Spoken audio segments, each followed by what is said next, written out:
বিসমিল্লাহির রহমানির রহিম। আউযু বিল্লাহি মিনাশ শাইতানির রাজিম। বিসমিল্লাহির রহমানির রহিম। হে জগতবাসী, আপনাদের সামনে আজকে আমি শামীম আলী চিশতি আরও একটি আলোচনা নিয়ে আসলাম। এই পৃথিবীর লোকে কিছু কিছু কথা বলে থাকে যে যে এক ধরনের লোকে গাঁজা খায়। গাঁজা খায় বলতে তাদেরকে, এই গাঁজাখোরদেরকে বলে সিদ্দিখোর কিংবা গাঁজাখোর।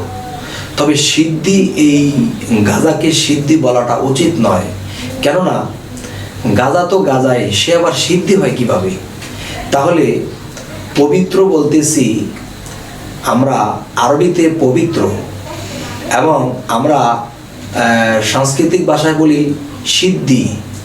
সিদ্ধি মানে শুদ্ধর আরেক নাম হলো সিদ্ধ। তাহলে আরেকটা ভাষা আছে পবিত্র বা পাক। পাক যে একটা জিনিস, আমরা বিভিন্ন ভাষায় এগুলা ব্যবহার করে থাকি, কিন্তু দেখা যায় পাক, পবিত্র, শুদ্ধ, সুফি এবং সিদ্ধ পুরুষ বলা হয়। তো সিদ্ধ মানে শুদ্ধ পুরুষ। এবং যারা গাঁজাকে সিদ্ধ বলে বা সিদ্ধি বলে, আসলে এই কথাটা ঠিক না। গাঁজা তো গাঁজাই, সেটা সিদ্ধি হতে যাবে কেন? সিদ্ধি পুরুষ, যে যাকে সিদ্ধ পুরুষ বলা হয়, তিনি একজন পবিত্র মানুষ বা পবিত্র পুরুষ, যা সুফি বলা হয়, পাক পবিত্র মানুষ বলা হয়। তো একেই সিদ্ধি পুরুষ বলা হয়, যারা পবিত্র হয়েছে। কোরআনে আল্লাহ বলেছে, যে নিজেকে পবিত্র করলো তিনি সফল কাম। যিনি সিদ্ধি পুরুষ হলো, সিদ্ধি পুরুষ বললে গাঁজা পুরুষ নয়, সিদ্ধি পুরুষ, তার মানে শুদ্ধ পুরুষ, মানে পবিত্র পুরুষ। যাই হোক, যে গাঁজা খাওয়ার আইন নেই, যে গাঁজা যারা খায় তারা যেটা বুঝে খায় খাক, কিন্তু এটা আমি বলবো না যে গাঁজা খাওয়াটা ভালো। যাই হোক, আজকে এই আলোচনাটা করার উদ্দেশ্য যে আমরা এই নাম উচ্চারণ করার ফাঁকে ফাঁকে যখন আমরা বলি যে সিদ্ধি খাইতেছে, গাঁজা খাইতেছে, না বাবা, সিদ্ধি পুরুষ মানে পবিত্র পুরুষ। তাহলে হযরত মুহাম্মদ সাল্লাল্লাহু আলাইহি ওয়াসাল্লাম একজন পবিত্র পুরুষ, তিনি একজন সিদ্ধি, মহাসিদ্ধি মানে মহাপবিত্র। তো এই গাঁজাটা যারা এখানে লাগায় তারা আসলে একটা অপমানজনক, যে অলিয়া উলিয়ারা যারা শুদ্ধ হয়েছে, যারা সিদ্ধি পুরুষ হয়েছে, তাদেরকে তারা এরকম বলে থাকে। যাই হোক, গাঁজাখোর আর সিদ্ধি পুরুষ এক নয়। তো আজকে আরেকটি বিষয়ে আলোচনা করব, সেটি হলো যে হাদিস এবং কোরআনের কাছেও আমাদের হাদিসে আমাদের যেতে হবে না, আমরা কোরআনের আয়াতই যথেষ্ট। কোরআনের আয়াত যথেষ্ট। যেরকম যে একজন মাওলানার সাথে যখন একজন মানুষ শিক্ষা অর্জন করছে, লেখাপড়া করছে, তিনি একদিন মাওলানা হয়েছে। একজন হাফেজ সাহেবের সাথে চলে ফিরে খায়, তার সাথে শিক্ষা অর্জন করতে করতে সে হাফেজ সাহেব হয়েছে।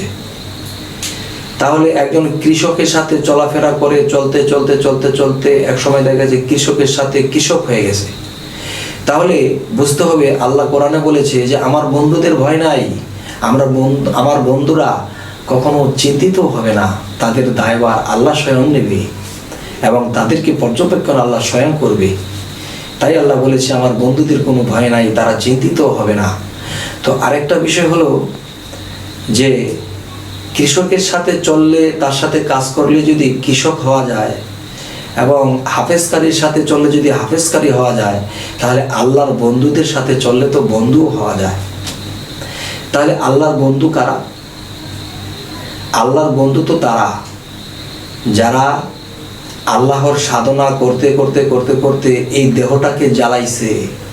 এই দেহের স্বাস্থ্য ভালো থাকে না, এবং দেখা গেছে যে মানুষে গালমন্দ করে এবং অন্য অন্য কিছু ইবাদত শরীয়তের কম করে, কিন্তু সে সাধনাগুলো মারেফতের দেশের আত্মজগতের সাধনাগুলো করে। তখন দমের সাধনা করতে করতে করতে করতে তার ভিতরে আত্মাটাকে পোড়াইছে, সাথে সাথে তার দেহটাও পুড়েছে। দেখতে ভালো দেখা যায় না, কালো দেখা যায়, পেটে খাবার নেই, তার মানে হজম শক্তিও কমে গেছে, খেলেও হজম করা কষ্ট। তাহলে এরকম করতে করতে এই লোকটা স্পষ্ট হয়ে যায় একদিন। তবে আল্লাহ যেটা বলেছেন যে তোমরা নিজেকে পবিত্র করো, যত ইবাদতই করো, যদি নিজেকে পবিত্র না করা যায় তাহলে কখনোই তোমরা আমার বন্ধু হতে পারবে না। আর আমার বন্ধু যাদেরকে বলেছি তারা মহাপবিত্র, তারা নিজেকে পুড়িয়েছে, দেখা যায় সংসারের অভাব অনটনের আগুনে পড়েছে, বিভিন্ন মানুষের কথার জ্বালা যন্ত্রণায় পড়েছে, নিজের সাধনার আগুনে পড়েছে। আর আমাকে যখন আমার এই বান্দা অনেক ভালোবাসতো, তখন তাকে পরীক্ষা করতে গিয়েও তাকে অনেক জ্বালা যন্ত্রণা দিয়েছি।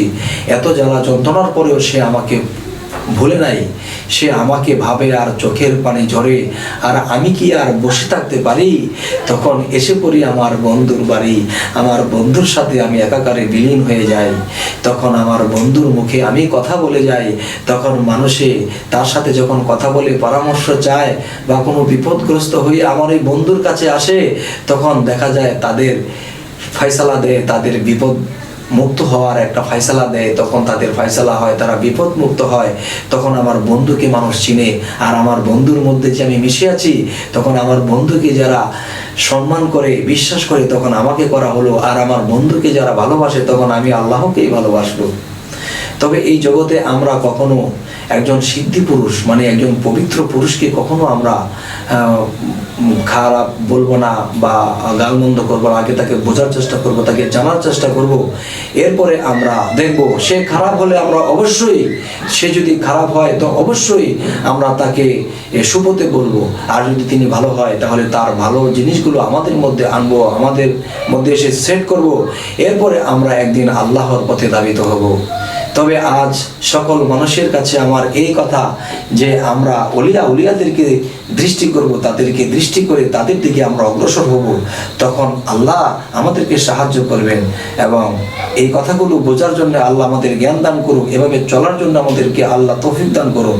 তো আজ এই কথাগুলো বলে এখানেই রাখছি। আল্লাহ হাফিজ।